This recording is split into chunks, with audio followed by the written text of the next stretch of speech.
All right, friends, this is table 4 for the series in Parallel Lab. So just coming in, we're going to start here at the power supply.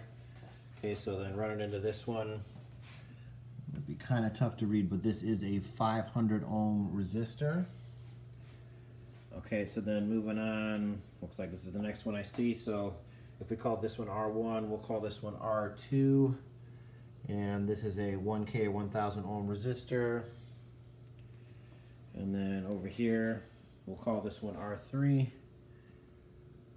And that is 250 ohms. Okay, so just trying to give you as many shots of the wires as possible. Get this back in focus. All right, for lab table number 4, if you want to pause the video to draw your schematic, go ahead, and then we'll get into measuring voltages. Okay, so table 4, voltage measurement, starting with total voltage. So as we've seen before, I've just got the voltmeter connected across the power supply. So just zoom in here.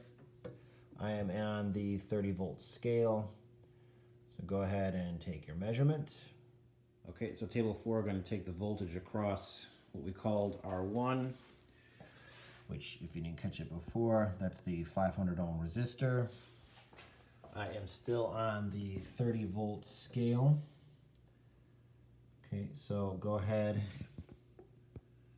and take your measurement. All right, so for table 4, we're going to take the voltage across what we called R2. That was the 1000 ohm resistor, the 1K.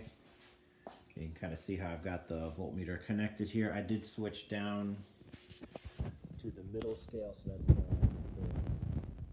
3 volt scale, so on that middle scale there. So go ahead and take your voltage reading now. All right, and now we'll do table 4. This is resistor number 3, which, if you didn't get it before, that is the 250 ohm resistor. I'm on the 3 volt scale. So go ahead and take your reading again. That's the middle scale. Okay, so we're going to do current readings for table 4, starting with the total current. Okay, so you can see here I am on the 100 milliamp scale.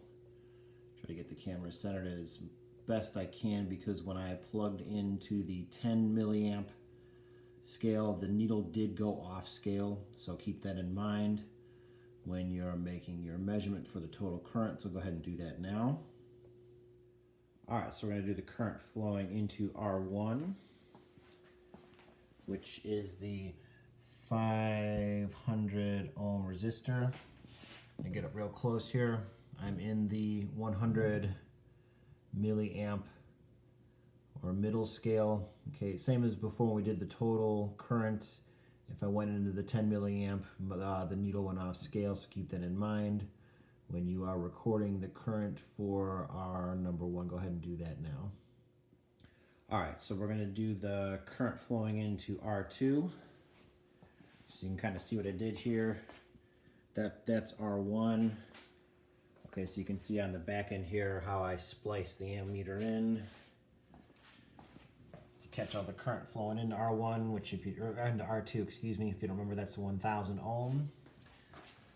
I was able to go down in scale to the 10 milliamp. Okay, so we're using that lowest scale, so go ahead and take your reading now. All right, so now we're going to do current flowing in R3 for lab table 4. Just zooming in real quick here. This is the 250 ohm resistor. Ammeter is on the 10 milliamp scale. Oops. Okay, so go ahead and take your reading now. All right, so just giving you a last look for lab table number 4. And there it is.